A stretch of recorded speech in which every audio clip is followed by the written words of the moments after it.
Hello, I'm Stephen Boylan from Eason.com, and I am absolutely honoured to have Commander Chris Hadfield here with us. His book, You Are Here, has just been published in paperback, and he's popped into Eason's to have a chat. Chris, thank you so much. Thank you very much, Stephen. Appreciate it. Just a few questions that we'll rattle through. First of all, I suppose the experience of space that a lot of people get is based on the movies that they watch, where pretty much if something can go wrong, it does go wrong. When you're up in space and you're so high above the, do you always feel kind of vulnerable, or do you just get used to your environment and you just kind of get on with it?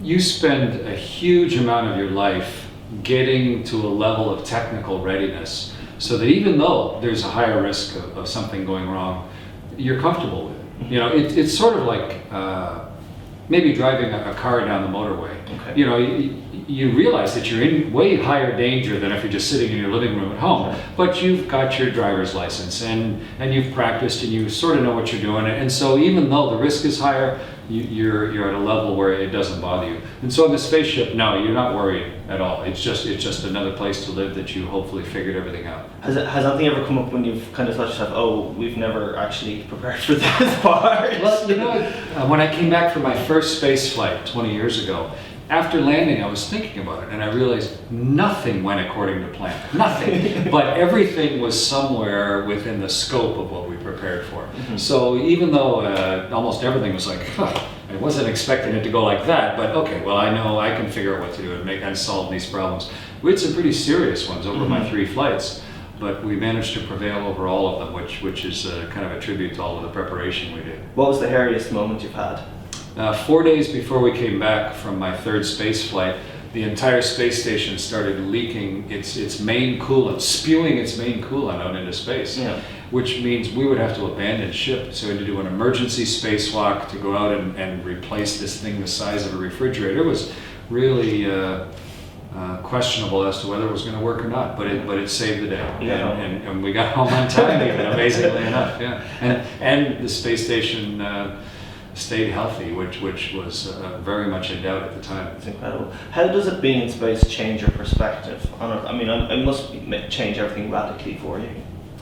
Well, the whole process of getting ready to fly isn't instantaneous. Mm-hmm. It was 20 years for me before my 3rd flight, so that changes you inexorably. But I've been around the world 2,650 times. That also I think it improves how you see the world. I think instead of just sort of knowing your own little local area and then having this fuzzy perception of what the rest of the world may be, like the pictures I put in this book, you actually become very intimately familiar with the whole planet. And then you start to see it as one place. Yes. You stop seeing it as sort of us and then them. You start just seeing the whole world. And you see the age of it, which is really hard to get. To get a sense of what 4 billion years means. When you see the whole planet as a separate, ancient, precious, unique blue place, I think that seeps into you, sort of this comfort and optimism of the eternity of it. And so you come back, I think, in a really good mental state, and a really clear, maybe temporal, time-related as well as physical understanding of our planet. It sounds like a kind of a lesson or a philosophy that we could all kind of do. I think so. It's part of the reason I wrote this book, or that we put these pictures together, was most people, someone else tells them what to think about the world, and I just wanted people to be able to actually, with their own eyes, see what the world looks like on one orbit and draw your own conclusions. That was, you know, my profits from this book go to the Red Cross. The whole objective of it was to let people truly see what we see as astronauts. This is Chris's 2nd book. You Are Here. Your first book, An Astronaut's Guide to Life on Earth, was absolutely huge. One of my favourite facts from the first book is all about how you sleep in space, which sounds like the best night's sleep you could ever possibly have. Tell me a little bit about that. One of the beauties of living on board a spaceship is you're not subject to gravity. Mm. You're essentially weightless. This talk would be so much more fun if we were hanging out the ceiling. But imagine what it's like when you've decided it's time to go to sleep, or even if you just have a little nap. You suddenly relax every muscle in your body. You don't even think about it right now, but you're holding your head up and you're holding your back up, and your heart's pumping. But all of those things can completely relax, and you can relax every muscle in your whole body. You don't need a pillow, you don't need a mattress, you don't have to roll over, and it is exquisitely comfortable. It's the best night's sleep you can imagine. And if you just drift off to sleep, you start floating around the spaceship, and everybody was like, shh, shh, and someone floats through having a little nap until eventually the air currents pull them over to one of the air intakes, and they're like, thunk, up against the wall.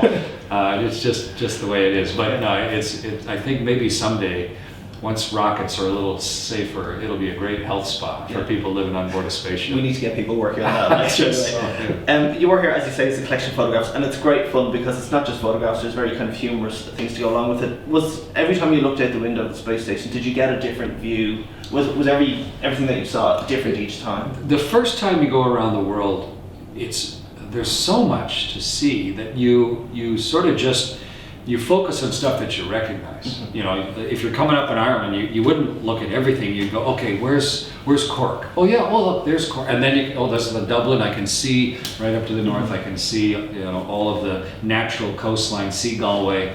But the next time you come over, or the 100th time you come over, you start actually seeing the complete history and geology and geography and the whole idea of the place. And the weather, of course, changes, but also the seasons change while you're up there. Yeah.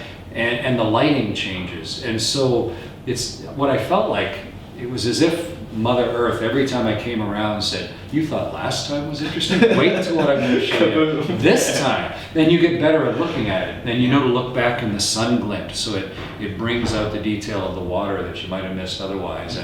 And the book ends up being sort of my culmination of the best and clearest and most thought-provoking images of the whole world. Yeah. And when I'm in a museum and I see a painting, I normally look at the painting and think about it, but then I always walk up and read the little plate as to where was the artist when they painted it, and what were they thinking, and what did they call it? Because to me that sort of makes the painting a little more interesting. Yeah. And so for each one of these photographs, I've also tried to write what I was thinking about and why I took it, or what I learned from this picture, just as if we were at the window of the spaceship. Yeah. And I wanted to take you once around the world and show you what I knew. Yeah, as I said, I mean, it is quite fun. Irish people were fiercely interested in ourselves. Was there anything that you remember, particularly when you saw Ireland first out of the window? Was there anything that struck you about how the country looked? Or actually, the first time I saw Ireland from space, it was quite cloudy. First time I had a camera in my hand, anyway. And I was just looking for gaps in the cloud to take a picture. And I saw this. I could see it was a harbor, but I couldn't see the complete harbor. I saw a couple fragments of it. I grabbed the camera, took a few pictures. I wasn't sure where it was. And then afterwards, I posted the picture and looked at it and said, where is this anyway? And it was Dublin. It was like, I couldn't even recognize Dublin. What an idiot. But so yeah, my first glimpse of Dublin. But then I had, because of the season we were up there, and we were coming into springtime, the days were getting longer and longer. I ended up being able to take really detailed photographs of all of Ireland, which is rare, right up to the north, because we don't fly quite that far north. Our orbit cuts a little bit south. Oh, okay. But by and you take the pictures upside down because that's the way the ship is. So upside down, looking on an angle to the north, it's not all that easy to recognize everything either.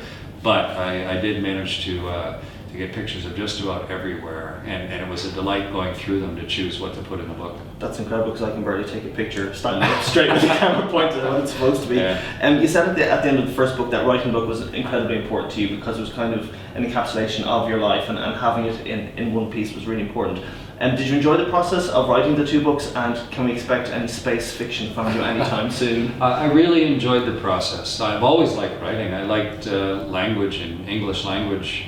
Going through school, I studied engineering because I knew I needed it to be an astronaut, but I've always enjoyed language.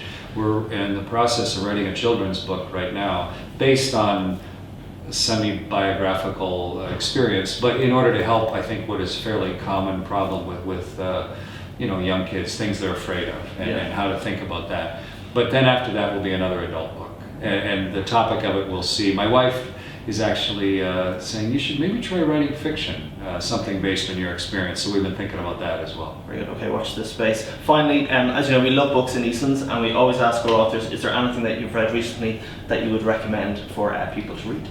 Well, actually, looking ahead to maybe writing fiction, I always seek counsel in my wife, Helena, and she said, well, what type of fiction do you really like to read? Yeah. And what sort of writer do you wish you were? And why don't you go back and read some of those to sort of remind yourself of the type of book you might want to write. And so I read the whole series. There was an American author named John D. MacDonald who wrote a series about a protagonist named Travis McGee, a bit of an iconoclast living on a houseboat.